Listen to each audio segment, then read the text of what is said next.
The debate over whether or not the genre of the walking simulator creates actual proper games has been going on for quite some time. My first foray into that debate came about with the release of games like Dear Esther and Gone Home. Generally, I'm in favor of a walking simulator. Firewatch and What Remains of Edith Finch are among my favorite games of all time, but occasionally you get your hands on a walking sim that is as hollow as a chocolate rabbit. My most recent example of that experience is Fugue in Void. Right off the bat, Fugue in Void lets you know what sort of experience you're about to get into with the words, "This is a story of my mind," followed closely by, "This is my mind." And that little piece of hot topic bumper sticker rhetoric was enough to make me want to turn off my computer immediately. It wouldn't be the last time. Fugue in Void is an experience about atmosphere. Strange sounds and voices call out to you as you make your way through surreal, isolated rooms and landscapes. It's really not anything that requires any effort on your part.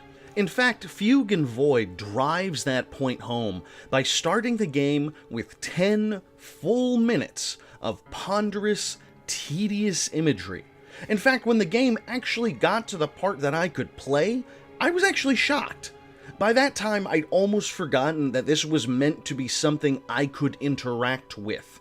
And after the "this is my mind" crap, this was the biggest sticking point. 10 full minutes of surreal imagery that doesn't further the action of the game is an indicator that the creator doesn't respect your time. A game isn't something that is done to you, it's something that you play with. The game's interaction, such as it is, initially involves you wandering through a large temple, attempting to make your way to some sort of exit. There aren't puzzles to solve per se, mostly you just need to walk and occasionally step on a button to open a door. As you go, there's no narration, no story, no clues to a larger narrative, just the remnants of the words, "This is my mind," ringing merrily in your head. You continue on like this for several minutes, moving from place to place, looking at the scenery, and, if you're anything like me, wondering what the hell this is all leading to. It's not leading to anything. Eventually, the game gives up the ghost of even forcing you to work your way through anything yourself, and just throws a series of one-shot rooms at you, each of which have some sort of centerpiece you could admire until the designer has decided, "Okay, that's enough of that," and places you in the next room. These levels require nothing from you except for you to sit and wait. This goes on through temples, an admittedly very picturesque desert landscape, and eventually some sort of cyberpunk skyline, and then the game unceremoniously ends. Well, sort of. Actually, it thanks you for playing and just continues on with the title screen. I had to Alt-Tab my way out to end my session. I will say this for Fugue in Void, some of the environments that you investigate are lovely, with a real sense of atmosphere to them. The sound design lends a mysterious, creepy quality to everything. I mentioned the desert before because it really stuck out for me. A twilight Sahara with a looming cityscape in the distance, that was very nice. It's a shame, however, that there was nothing to do with them. You're just meant to sit and stare until it's time for the next scene. And that's everything wrong with Fugue in Void. This isn't a game, it's a tech demo.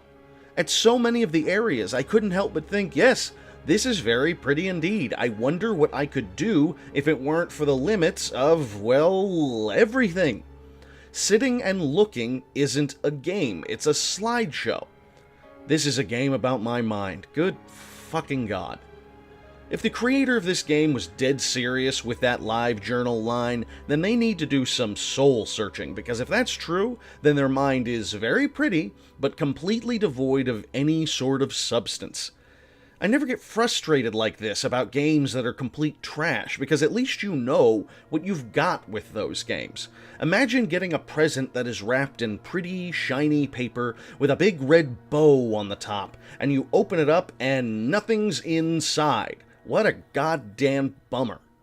Fugue in Void leaves me rattled because it feels like someone somewhere along the way decided that the barest effort was good enough before shipping it out and demanding $6 for it.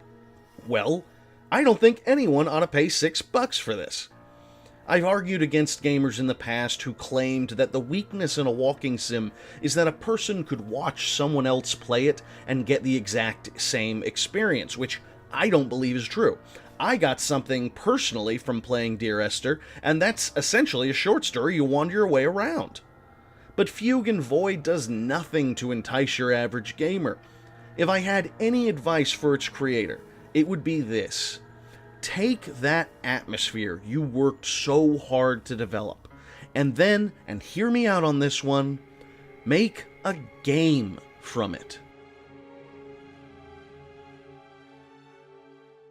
Hey guys, thanks for watching. If you liked this review and want to help me out, please do your best to visit my latest sponsor, my only sponsor, the wonderful folks over at Audible. If you go to audibletrial.com/El Conquistadork, you'll be able to get your first 30 days of their services for free, along with a free audiobook of your choice. Now, if I had to suggest a free audiobook to start with, I would pick up Jennifer Wright's It Ended Badly, 13 of the Worst Breakups in History. This is a fantastic book about real people throughout history and their breakups, and some of them had historical consequences, like some of the royalty of England and France, and some of them were just about terrible, terrible people and their horrible breakups, and basically all the reasons why you shouldn't worry too much if your breakup affected you worse than you expected it to. So get on over to audibletrial.com/El Conquistadork. Pick up your free trial today. audibletrial.com/El Conquistadork. If Daddy don't sink a little drinky, Daddy gets sad and blue. Sneak a little drinky, sneakity-doo. Sneak a little drinky past you. Sneak a little drinky, sneakity-doo. Sneak a little drinky past you.